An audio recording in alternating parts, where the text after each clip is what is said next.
зөвхөн тоглолцол сургадаг байгаа. За энэ маань болохоор жоохон учир дутагдaltaй юм байна. Бид нар бүгдээ хэрэгжүүлээд ингээд тоглоод сурчтай гэж орхиж болохгүй юм байна. Цааш нь бас энэ тоглоомын маань домог болон бүтцийг тайлбарлаж чаддаг, ярьж чаддаг, ямар өвчтэй тоглоом болохыг ирээдүйн хойч үе маань ярьдаг, тоглолтыг нааддаг байх ёстой гэж үзэж байна. За эсвэл тоглоомынхоо домгоос танилцуулъя. Та бүхэн бас зарим мэддэг байгаа. За энэ домог болохоор за дэлхий дээр амьдарч байгаа хэн боловч хороогоос хальтаар хамгийн оронд заавал хүргэж гинэ. Хамгийн орон газрын хүнд орших гэсэн үедээ үе болгонд нь өөр ингэсэн гайх олон тохиолддог. Тухайлбал хамгийн хүнд нь халуун там, телевизэд, tweet там, тэгээд үлсэх цамц гэх мэт маш олон гайх олон тулсаар хамгийн дээдлийн үедээ ихэд одоо энэ камерын кастыг яг 9 сүүлдээ ажилласан цоожсон байдаг гэнтэй. За энэ цоожийг бол маш бага хийсэн учраас ямар ч бага зэвсэг хэрэгцээд болж нэмэргүй. За харин цэцэн мэрэгэн ухаантай ажилч гахаа өөхгүй хөдөлгөөч хүнд энэ цоожийг тайлж чаддаг учиртай ийм тоглоом байгаа. За таны орноос бүрэн судалсан хүн бол Гаважигийн орнд очиж байгаатай сайхан амьдарч байхад бүрэн тайлж чадаагүй нь бол тэндээ үлдэж тэр олон гайд олон ээлжийн эдсээр байлаа гэсэн ийм домогтой тоглоом байгаа. За мөн энэ тоглоомыг 9 түлхүүр, Монгол түлхүүр, камын цоож гэх мэт маш олон янзаар нэрлэдэг байгаа. За цаграх бүрэн 10 цагаагаар зүлэн гардаг загсны хайрц мэт одоо хоорондоо холбогдсон байдаг камын орон 9 үедээ гэдгийг бол энэ тоглоомоор илэрхийлдэг юм байлаа. За мөн энэ тоглоом нь цоож түлхүүр гэсэн хоёр бүтцтэй. За цоож нь цаграх хөндлөж ялтас төгрөөс бүрддэг байхад түлхүүр нь ганцхан 100 дугаар гандаас бүрддэг байгаа. За энэ тоглоомыг салгаад угсахад бас нийтдээ 81 үйлдэл хийгддэг. За энэ тоглоомыг дутуу ойлгож болдоггүй. Хэрвээ дутуу ойлгож камын орнд үлдгээ гэж үздэг учраас за энэ тоглоомыг тоглож байгаа хүмүүс заавал үйлдэл тайлах учиртай. Энэ тоглоом юм аа. За манай бол 12 дугаар сард 9 дугаар тоглоом тайлж сурах энэ зардаг тавьж ажилласан. За энэ эцэгхийн сургуулиар бас мэдээллүүдээ өгөөд 12 дугаар сарын сүүлийн 7 хоногт одоо хүмүүжлийн ажиллаараа 9 түлхүүрээ тайлж урагснаа үр дүнгийн үзнэ гэж эцэгчдүүдэд мэдээлсэн. За эцэгчдүүд бүх хүүхдэд авч өгсөн. Гэхдээ 9 түлхүүр тоглоомыг яг эцэгчдүүдэд бүгд авч өг одоо юу сэжиг болоод өмнө нь бид 11 дугаар сард одоо энэ босоо тайлж тоглоомыг сурч ирсэн. За энэ тоглоомыг бол эцэгчдүүд авч өгөхгүй байсан учраас за манай эвийн нэг эцэг их одоо махны захаас одоо өөд дүүрэн багц салчилж өгөөд тэгээд бидний дотоод байрнаас цэвэрлээд бүгдээрээ бүх хүүхдэд ингээд тоглоомтой болгоод яг 11 сарда багтаагаад сураад тэрнийхээ үр дүнгийн тайлан бол эцэгчдүүдтэй яг тоглож харуулаад хүүхдүүд маань ингээд тоглоом бэлэн байгаа тохиолдолд хүүхдүүд маань сурч чадчихжээ шүү гэдэг итгэлийг бол эцэгчдүүдтэй өгч чадсан учраас 9 түлхүүр тоглоомыг бол эцэгчдүүд маш сайн авч ирсэн байгаа.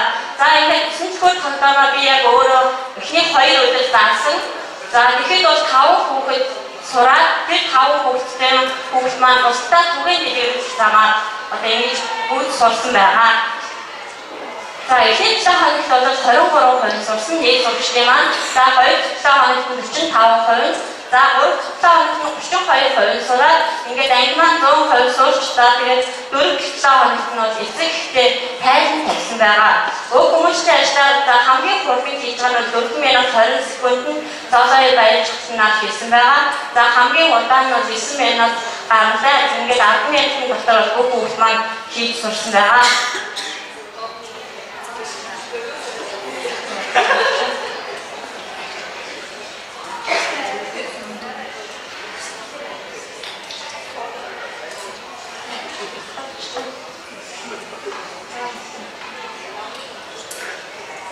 За энэ төрөлсөн сурагчид байна бичдэг маань гарсан бол за сурагчдыг бол ингэж багаар болгож уралдуулж тоглуулдаг. За мөн хосоор нь тоглуулж уралдуулдаг байгаа.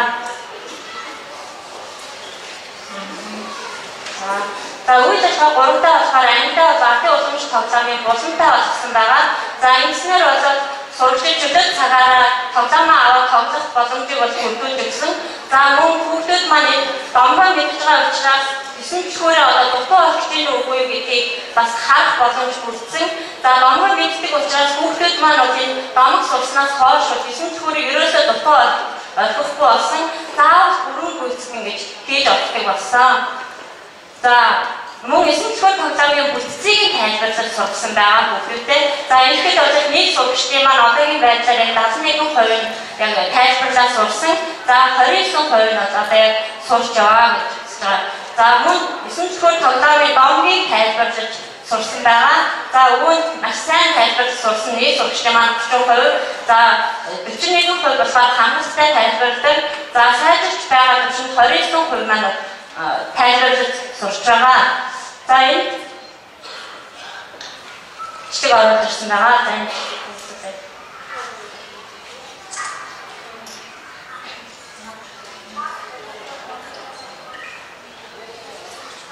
сайн сонсож байна.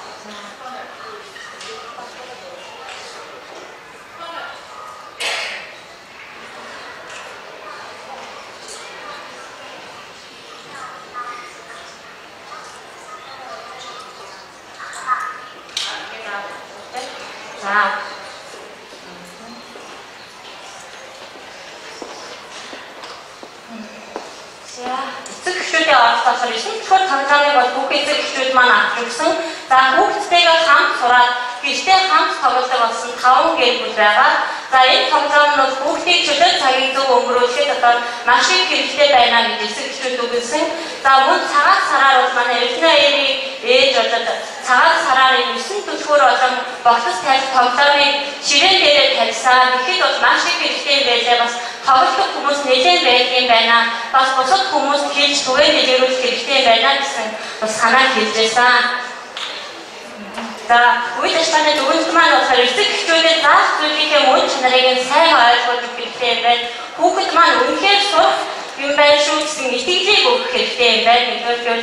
За хоёрдугаар бол хэрэглэхгүй яг бэлэн бүх хүүхдэд хүлдээмжтэй байгаа.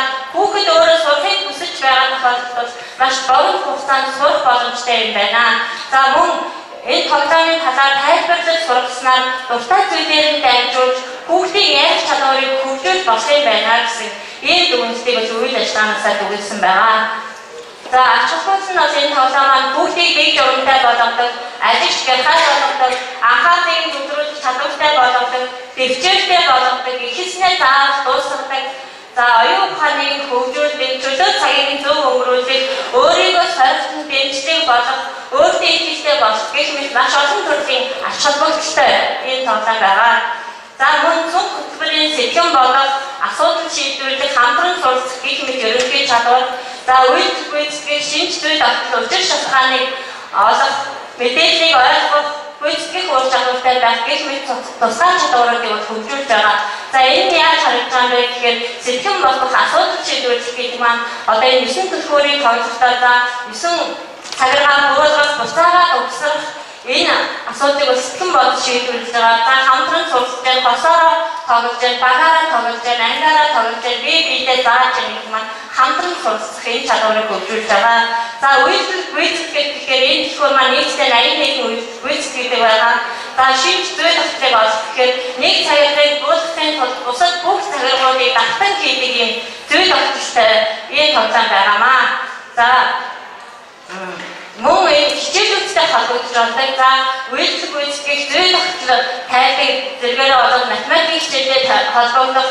За яг тайлбарлах чадварыг хөгжүүлснээр бол Монгол хэл хүн байх, хүн нийгэм, иргэний боловсролын хичээлийг дэмжих.